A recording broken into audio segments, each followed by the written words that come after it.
டுபாக்கூர் பிரியாணி செய்வது எப்படி?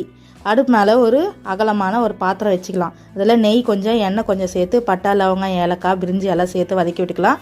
2 பெரிய வெங்காயம், 2 பச்சை மிளகாய், 2 டேபிள் ஸ்பூன் இஞ்சி பூண்டு பேஸ்ட்டு, 2 தக்காளி, கொஞ்சமாக கொத்தமல்லி சேர்த்துக்கலாம். புதினா இல்லை, புதினா சேர்த்துக்கலாம், நீங்கள் இருந்தால் சேர்த்துக்கோங்க.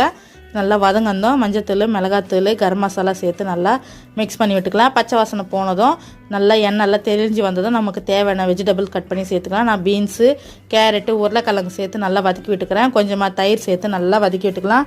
நல்லா வதங்கணும். அரிசிக்கு தகுந்த தண்ணி சேர்த்துக்கலாம். நான் 3 கிளாஸ் அரிசிக்கு 6 கிளாஸ் தண்ணி சேர்த்துக்கிறேன். நார்மல் வீட்டில் செய்கிற சாப்பாட்டு அரிசி எடுத்துக்கிறேன்.